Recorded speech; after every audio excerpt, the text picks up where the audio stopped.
ministry dari Gereja Makarios, yaitu melalui sekolah.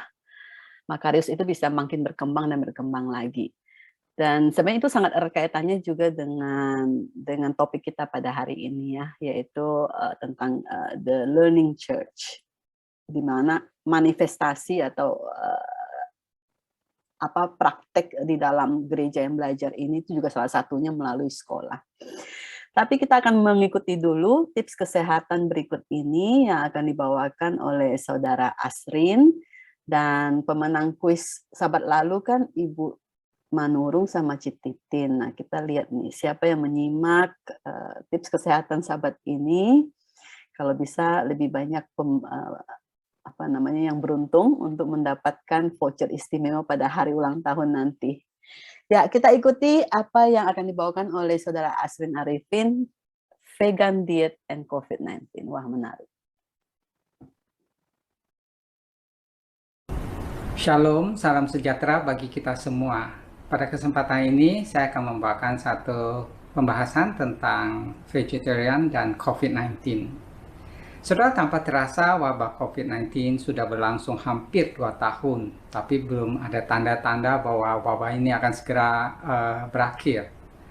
Walaupun akhir-akhir ini kasus COVID sepertinya melandai, tapi siapa yang tahu kalau kasus COVID ini bisa meningkat lagi seperti yang terjadi di beberapa negara lain tetangga kita ya, karena adanya mutasi virus Delta. Kedepannya kita juga tidak tahu, mungkin saja bisa terjadi mutasi yang lainnya. Nah, saudara, kita mungkin banyak berharap semoga dengan dilakukannya vaksinasi secara massal akan tercapai herd immunity ya. Tapi sampai saat ini kita tahu belum ada negara yang sudah mencapai herd immunity walaupun vaksinasinya sudah dilakukan terhadap mayoritas dari penduduknya. Nah, saudara, saya akan perlihatkan beberapa data dari beberapa negara ini ya. Coba saudara lihat.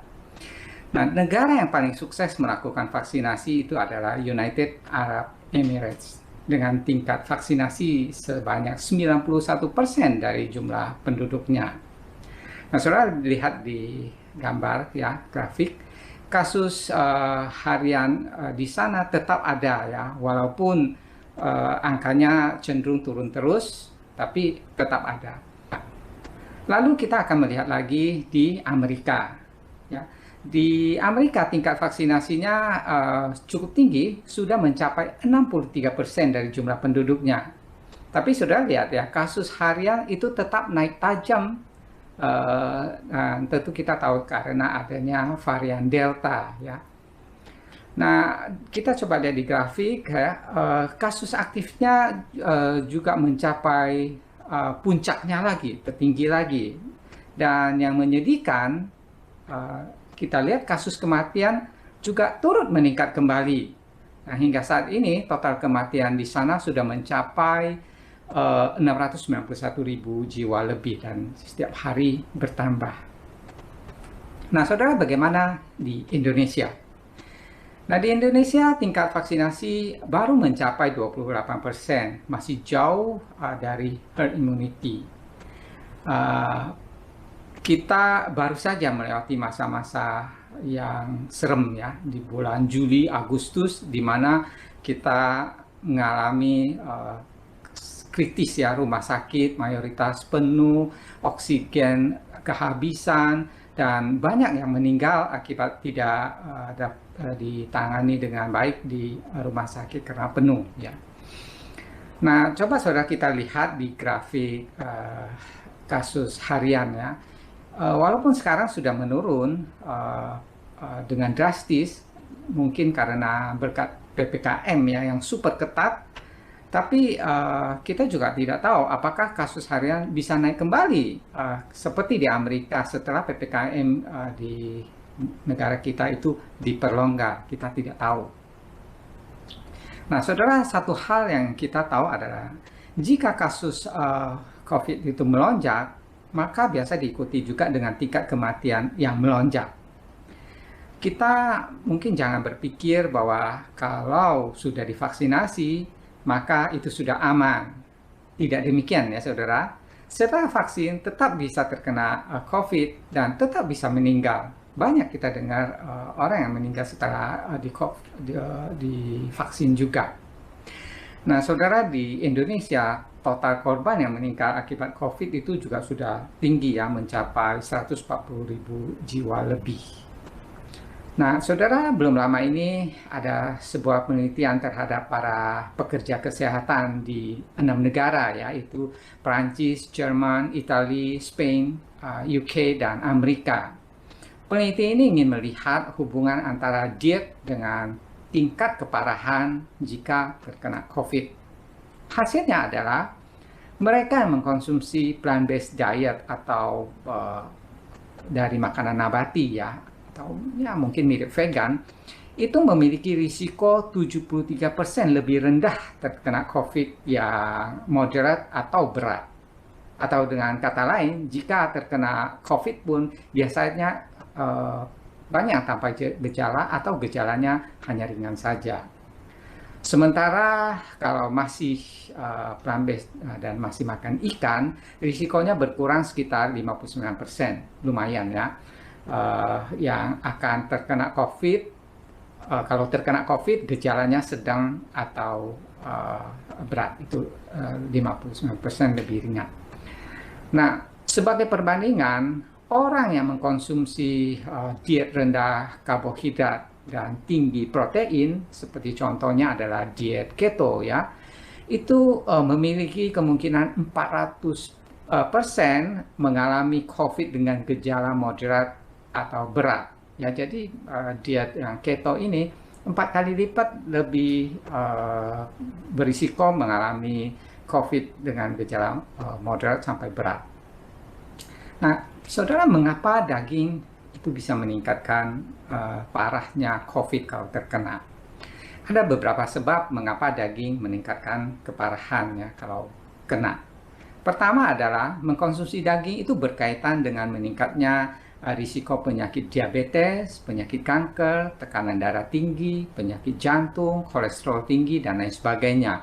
Ini semuanya merupakan komorbid bagi penderita COVID-19. Lalu kedua, mengkonsumsi daging itu juga cenderung meningkatkan body mass index atau kegemukan di lingkar perut ya. Dan ini juga adalah faktor risiko terhadap beratnya gejala COVID. Berikutnya, daging itu meningkatkan oxidative stress karena biasa daging itu tinggi zat besi ya, dan itu akan meningkatkan peradangan juga di dalam tubuh.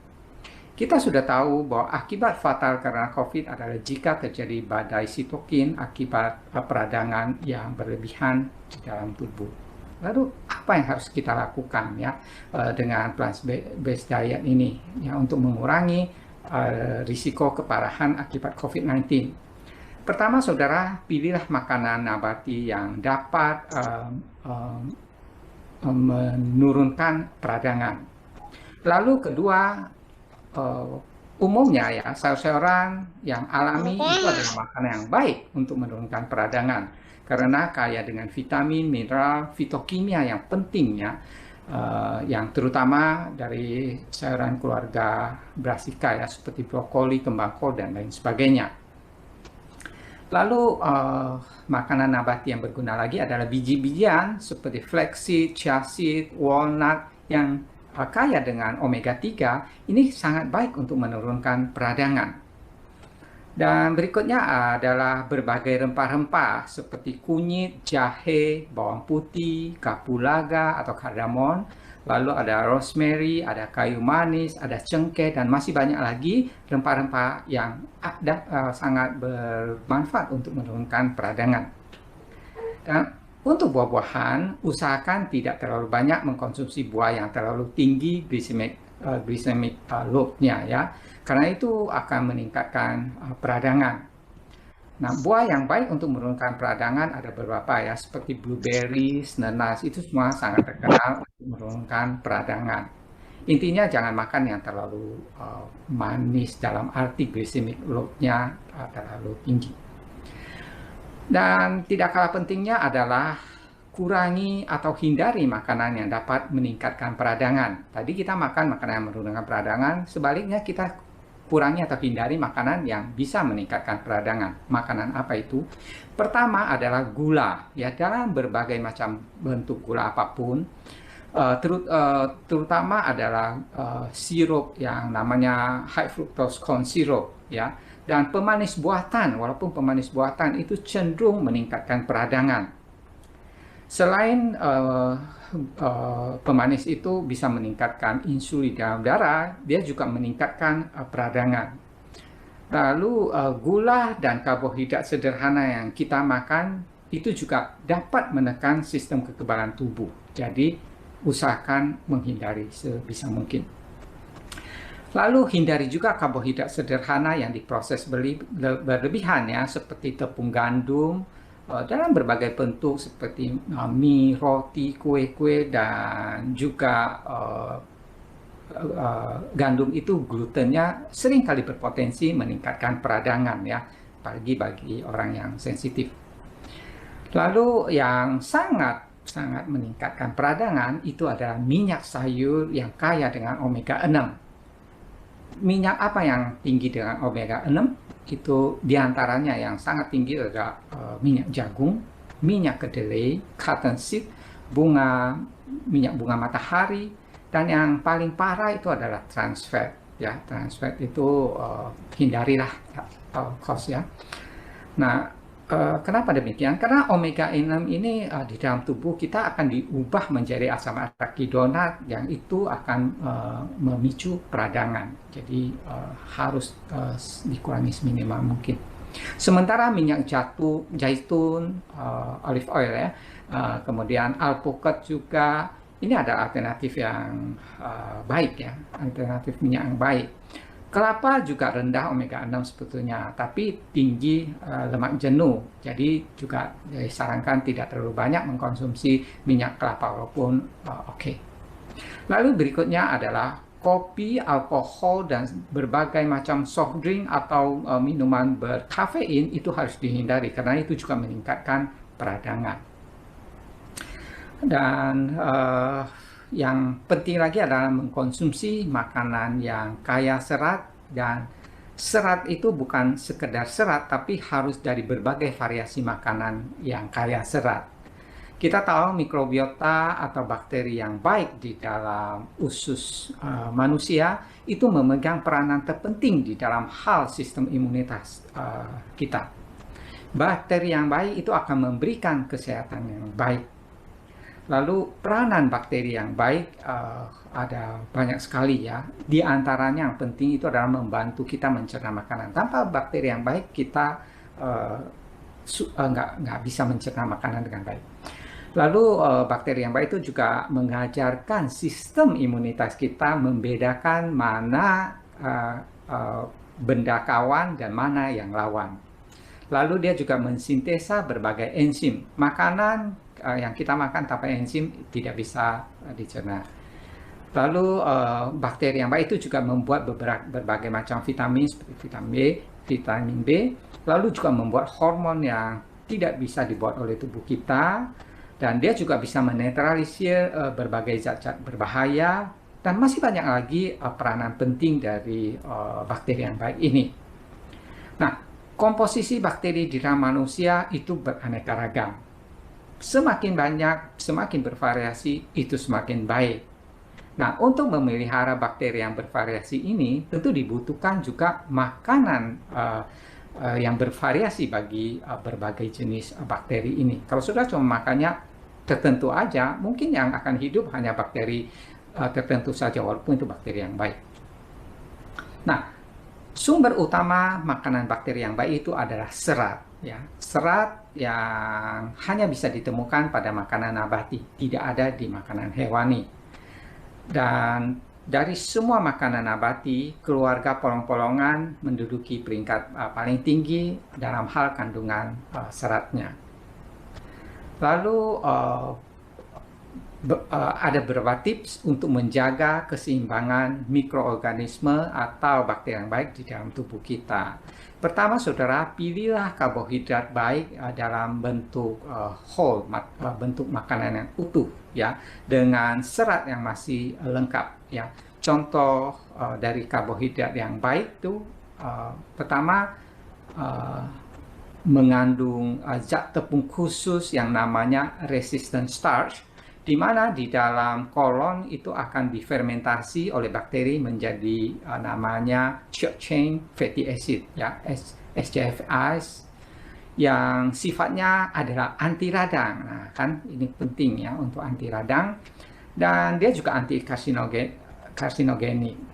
Nah, serat yang resistant starch ini adanya di pisang yang belum terlalu matang, ya, masih sedikit hijau. Lalu green peas, polongan yang warnanya hijau atau kacang polong. Lalu di lentil, di oat, ya, kita kenal havermut tapi yang utuh, ya. Lalu ada di white beans dan berbagai macam polongan.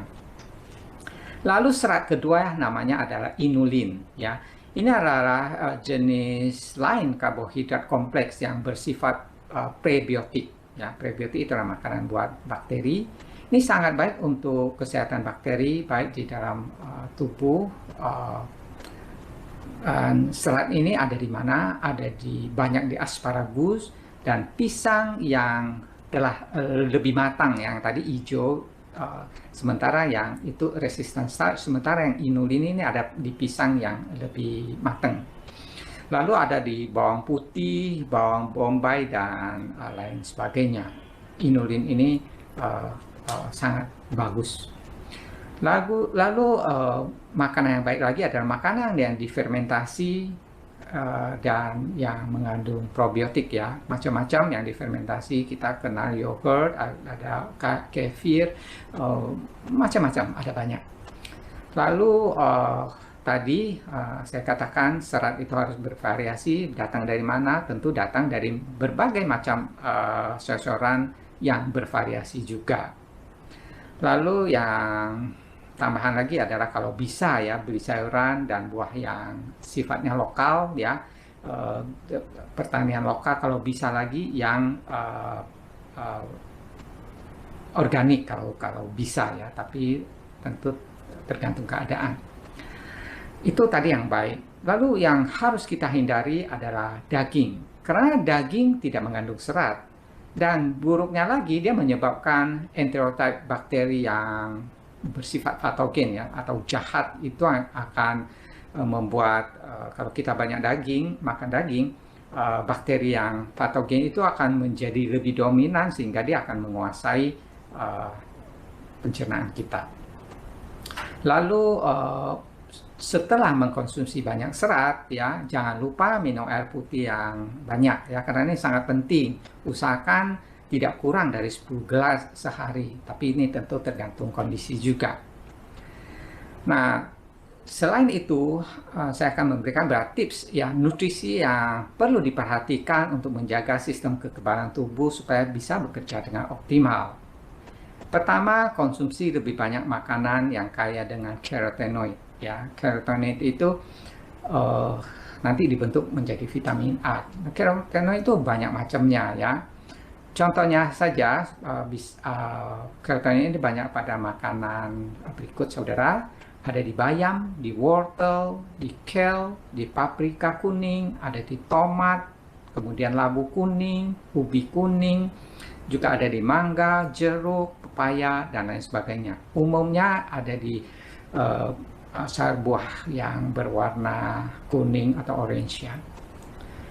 Lalu yang kedua adalah konsumsi lebih banyak makanan yang kaya dengan vitamin E, ya. Nah, itu ada di mana? Antaranya yang banyak itu ada di biji bunga matahari, di almond, dan berbagai kacang-kacangan seperti hazelnut, di Brazil nut, di pumpkin seed.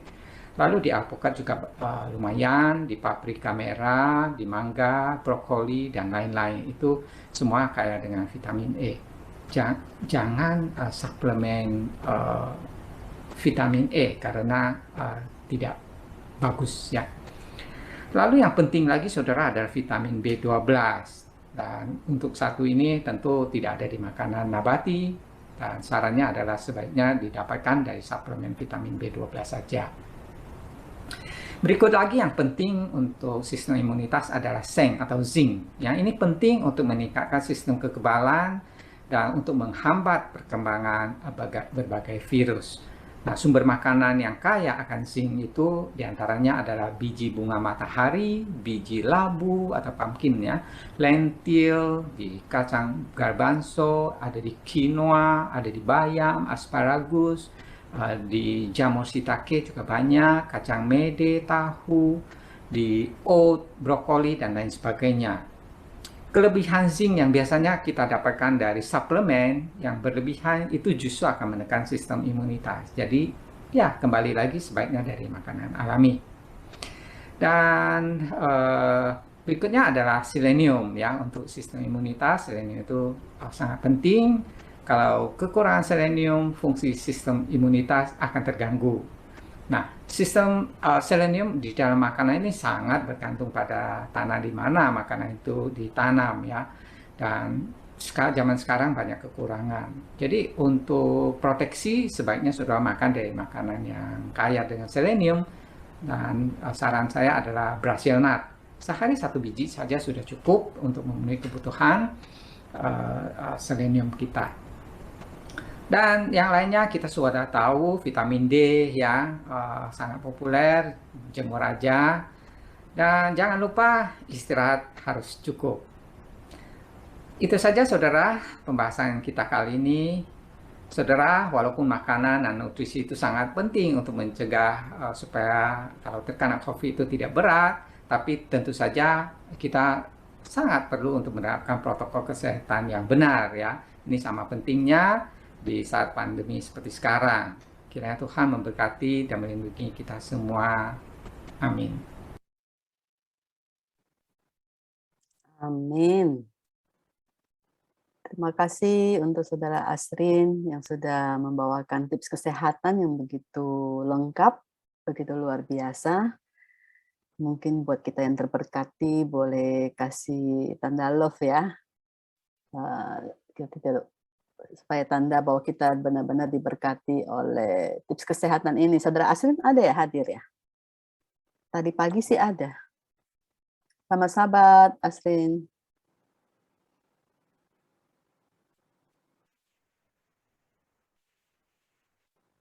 Oke, tadinya saya mau buka interaktif tanya jawab, tapi karena pembicaranya lagi tidak available, sudah siap dengan kuis kesehatan kita? Iya, siap ya. Oke. Tadi sebenarnya ilmunya banyak banget. Oh, tidak bisa di-unmute. Oke, mungkin harus leave dulu baru join lagi. Nah, tadi ilmunya itu banyak banget. Saya yakin catatan kita udah penuh semua. Pertanyaan saya sederhana sih. Tahun berapa Saudara Asrin mulai membagikan tips kesehatan di Jemaat Makarios? Ada yang mau tebak?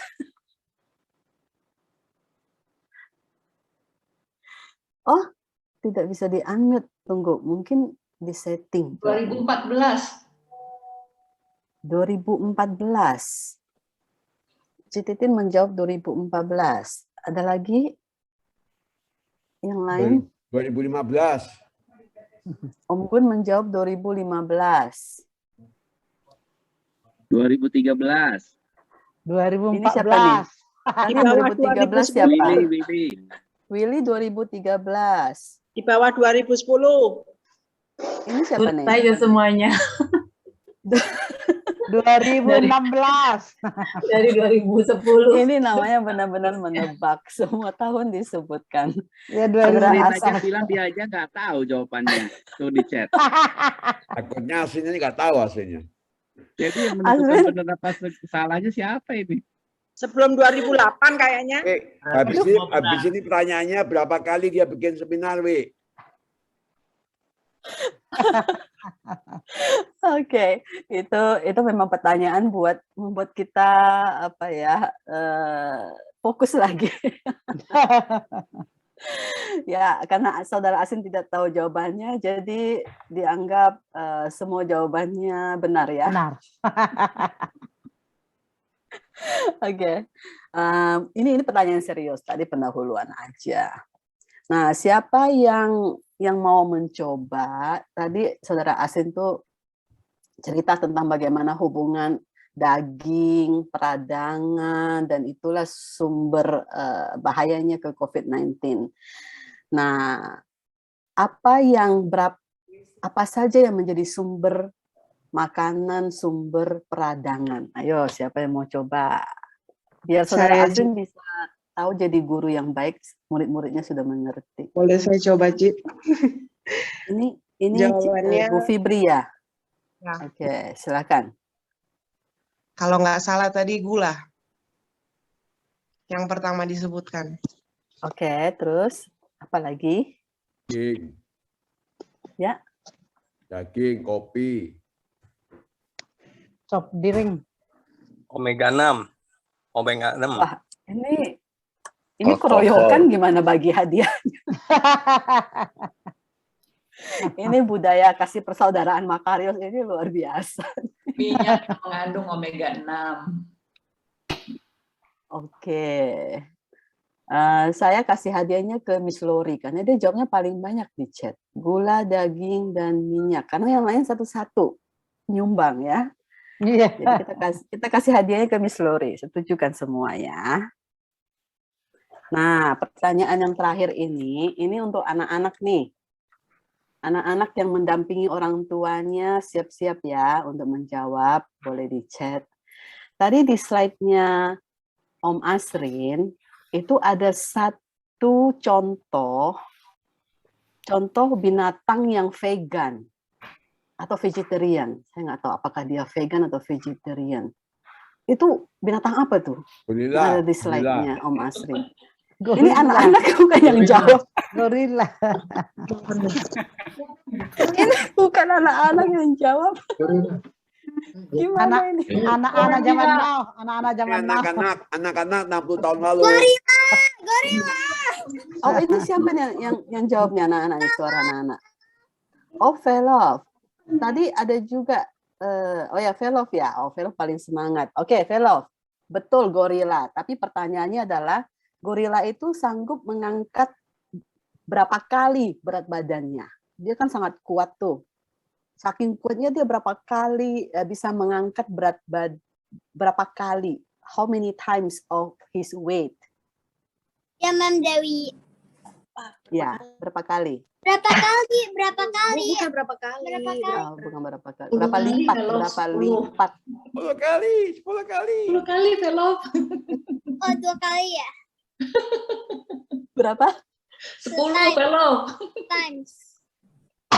And Udah dikasih times? bocor. Ada yang menyamar nih jadi anak Oke. kecil nih. Ya, ini kan salah satu cara supaya anak-anak mulai, kalau tips kesehatan, mulai duduk ya di samping orang tuanya ya. Selama bulan Oktober pasti ada kuis untuk anak-anak. Oke, Velov jawabannya benar. Tadi gorila dan sudah dibantu oleh orang om, tante yang lain 10 kali. Jadi Velov dan Miss Lori yang mendapatkan hadiah pada sahabat ini. Hore. Terima kasih, Ma'am Dewi. Sama-sama.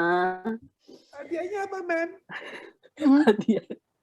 Hadiahnya akan dibagikan pada saat kita ulang tahun. Tenang saja. Hadiahnya love. Dan yang sudah menjawab boleh ikut menjawab ya. Makin banyak poin dikumpulkan, makin menarik hadiahnya. Oke, itu untuk sesi tips kesehatan kita. Tadi sudah banyak sekali ilmu-ilmu yang sudah dibagikan. Mari kita tingkatkan imunitas kita untuk melawan COVID-19 ataupun penyakit-penyakit lain. Kita tidak tahu bagaimana kondisi ke depan setelah COVID ini berlalu, bagaimana. Terus anak-anak juga sudah mulai PTM, terbatas di sekolah, sudah mulai masuk sekolah. Jadi anak-anak juga perlu membangun imunitas supaya bisa belajar di sekolah. Karena sudah banyak sekali yang mau ke sekolah. Oke, kita akan lanjutkan acara kebaktian kita dengan mendengarkan lagu pujian berikut ini.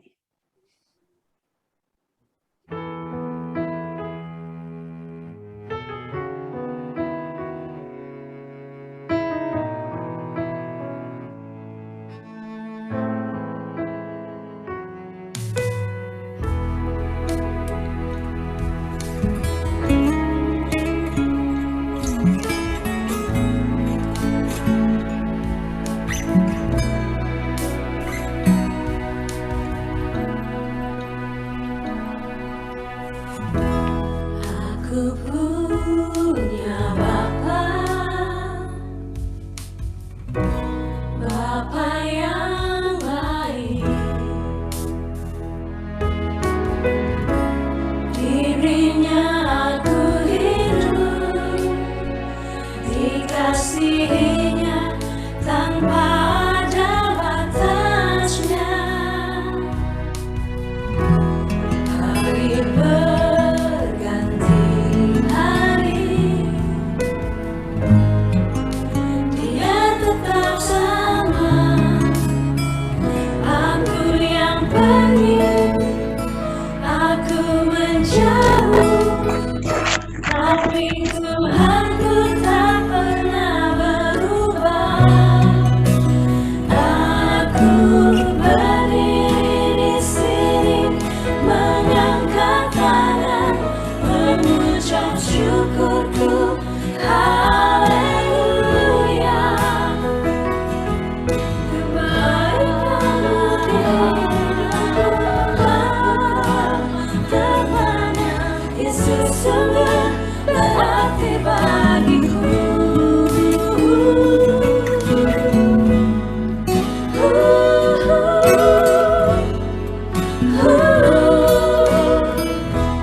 Hari berganti hari,